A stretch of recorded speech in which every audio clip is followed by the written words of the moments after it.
नमस्कार सारे बच्चों को।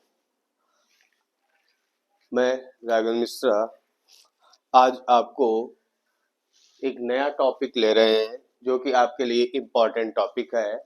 मिलर यूरे एक्सपेरिमेंट। मिलर यूरे एक्सपेरिमेंट ये अक्सर एग्जाम में पूछा जाता है और कंपटीशन में भी ये टॉपिक अक्सर पूछा जाता है। ठीक, आप लोगों ने पहले की क्लासेस में बायोकेमिकल ओरिजिन ऑफ लाइफ के बारे में पढ़ा था। बायोकेमिकल ओरिजिन ऑफ लाइफ में आपको बताया गया था कि प्रिमिटिव अर्थ यानी पृथ्वी जब बनी थी तो उस समय एटमॉस्फेयर बहुत ही रिगरस था। ठीक, टेम्परेचर बहुत ज्यादा थी, इलेक्ट्रिक लाइटनिंग खूब हो रही थी, खूब बारिश हो रही थी। ठीक, लाइफ नहीं थी।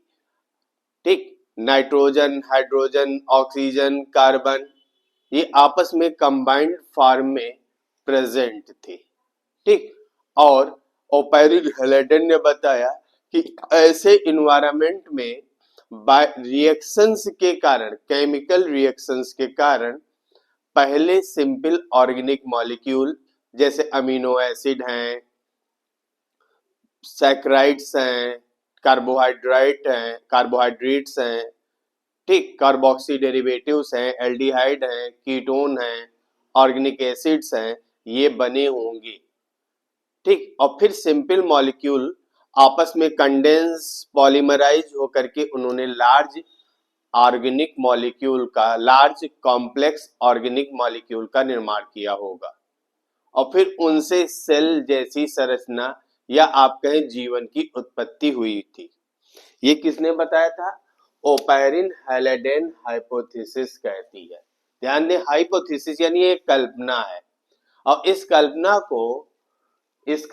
को स्टेनले मिलर और हैराल्ड यूरे ने इसको एक एक्सपेरिमेंट के द्वारा प्रूव किया था कि हाँ, जैसा कि ओपेरिन हेलाडेन ने एटमॉस्फेयर बताया है प्रिमिटिव अर्थ का, अगर वैसा ही एटमॉस्फेयर हो, ठीक, तो सिंपल जो कार्बन, हाइड्रोजन, ऑक्सीजन, नाइट्रोजन के केमिकल कंपाउंड्स हैं उनसे बायोमॉलिक्यूल उत्पन्न हो सकते हैं।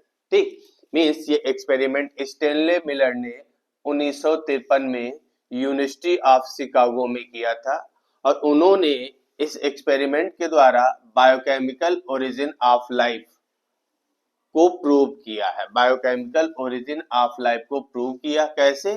कि प्रिमिटिव अर्थ लाइक कंडीशन में सिंपल ऑर्गेनिक मॉलिक्यूल जैसे कि अमीनो एसिड की सिंथेसिस हो सकती है। इन्होंने एक्सपेरिमेंटल जब सेटअप बनाया तो इन्होंने दो फ्लास्क लिए, एक बड़ा फ्लास्क लिया, एक छोटा फ्लास्क लिया। ठीक, बड़े फ्लास्क में इन्होंने मीथेन, अमोनिया, वाटर और हाइड्रोजन गैस को सील किया और छोटे फ्लास्क में इन्होंने पानी को, वाटर को भरा।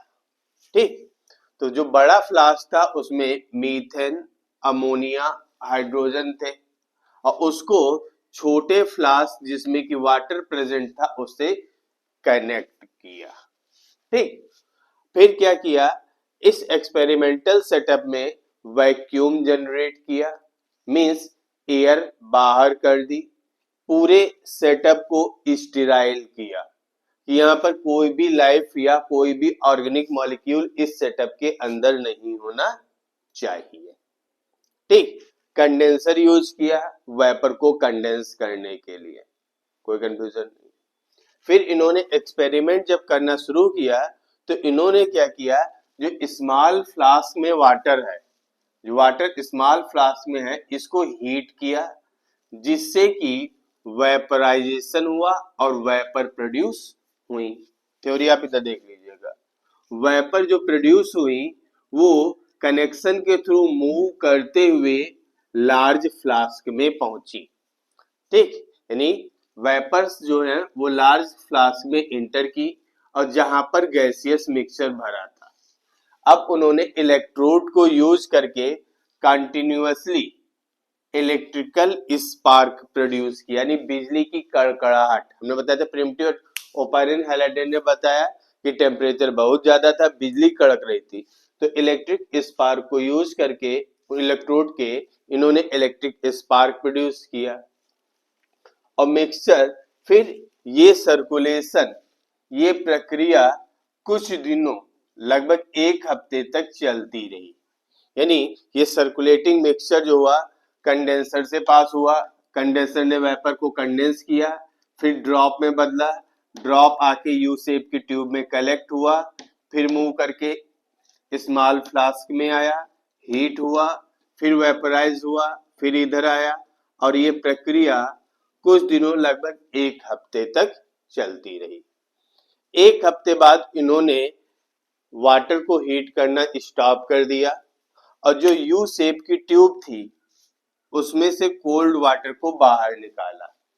बाहर निकालने के बाद में उन्होंने उसमें मरकरी क्लोराइड मिलाया कि उसमें अब पुनः माइक्रोबियल इन्फेक्शन न होने पाए, और बेरियम हाइड्रोक्साइड मिलाया कि जिससे उसमें जो केमिकल रिएक्शंस हो रही हैं वो स्टॉप हो जाए। ठीक, और फिर उन्होंने क्या किया, क्रोमेटोग्राफी, पेपर क्रोमेटोग्राफी की, यानी जो यू शेप ट्यूब में मिक्सर था उसको क्रोमेटोलॉजिकल एनालिसिस की, पेपर क्रोमेटोग्राफी के द्वारा, जिसमें उन्होंने ये पाया कि इस मिक्सचर में सिंपल अमीनो एसिड जैसे कि एलानिन है, ग्लाइसिन प्रेजेंट है। ठीक, अब आप सोचिए अमीनो एसिड कहां से आ गए। इन्होंने यूज किया है एक्सपेरिमेंट की शुरुआत में मीथेन, अमोनिया, वाटर और हाइड्रोजन गैस को यूज किया। मींस ये जो लास्ट में एलानिन, ग्लाइसिन, अमीनो एसिड या जो दूसरे ऑर्गेनिक मॉलिक्यूल मिले वो कैसे बने होंगे, वो जाहिर सी बात है इन्हीं मीथेन, अमोनिया, वाटर और हाइड्रोजन के आपस में रिएक्शंस के कारण इनका निर्माण हुआ होगा, जिससे ये प्रूव होता है कि कुछ बायोलॉजिकल मॉलिक्यूल जैसे कि अमीनो एसिड है, ऑर्गेनिक एसिड्स हैं, ऑर्गेनिक एसिड में सक्सिनिक एसिड है, फ्यूमरिक एसिड है, ये एबायोटिकली उत्पन्न हो सकते हैं। ठीक, और इनके बाद में भी कई सारे साइंटिस्ट हैं, जैसे बहादुर हैं, सोबलाव हैं, ठीक, पावलास्की हैं, फॉक्स एंड हेरेडे हैं, और भी कई साइंटिस्टों ने इसी प्रकार के एक्सपेरिमेंट किए।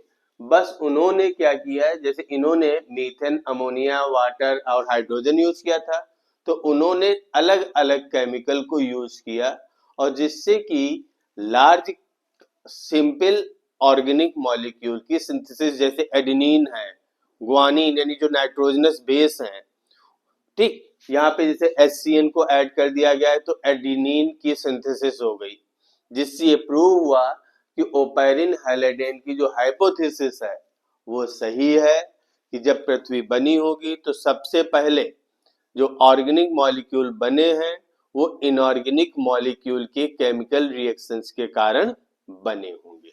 ये एक्सपेरिमेंट इस चीज को प्रूव करता है। Thank you. और हाँ, जाते जाते आप लोग भी लाइक और कमेंट जरूर करिएगा और फ्रेंड को सब्सक्राइब भी कराइएगा। Thank you.